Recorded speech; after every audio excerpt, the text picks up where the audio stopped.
Alors le mot de rente est intéressant parce que ce mot a une histoire. Pendant très longtemps, le mot de rente, au XIXe siècle, désigne simplement le revenu du capital, quelle que soit sa forme, et il a quelque chose de positif dans les romans balsaciens. Voilà, le capital est là pour produire un revenu, et on veut que ce revenu soit le plus sûr possible. Dans le discours moderne, dans le discours néo-entrepreneurial, néo-propriétariste, on essaye de mettre tout ce qui est mal dans le mot rente, en gros la rente foncière, le propriétaire du 19e siècle, du 18e siècle, par opposition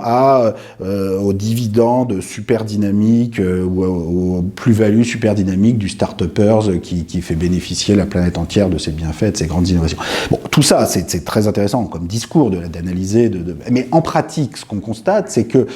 qu'on appelle ça des rentes, des dividendes, des intérêts, des plus-values, les fortunes, au-delà d'un certain niveau, ont tendance à se reproduire avec un rythme d'accroissement, si on regarde les plus hautes fortunes mondiales,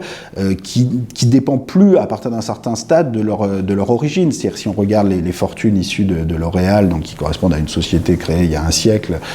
et dont les héritières auxquelles elles n'ont pas participé, ces fortunes continuent de se reproduire depuis 20-30 ans, au même rythme que d'ailleurs la fortune de Bill Gates depuis qu'il a quitté Microsoft, ou depuis... Enfin, vous voyez, donc il y a une espèce de logique de boule de neige qu'on observe très nettement, par exemple, quand on regarde l'évolution des dotations des plus grandes universités américaines, où là, c'est vraiment des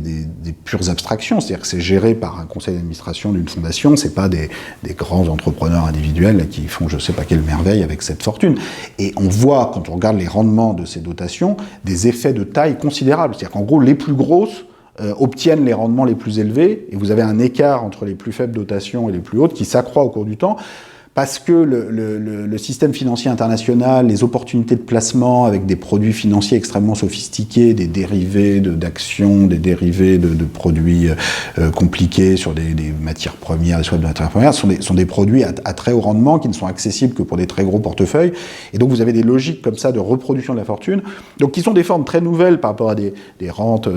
foncières traditionnelles d'Ancien Régime, mais qui pour finir, est-ce qu'elles sont plus méritées, est-ce qu'elles ne conduisent pas à des formes de concentration excessive entre les individus, aussi entre les universités d'ailleurs, et qui devraient être remises en cause. Je crois pas. Donc il y a une façon de se réfugier derrière des mots, disant voilà, vive l'innovation, bas la rente, qui sont plus du slogan quasi religieux que de l'analyse historique des phénomènes en présence.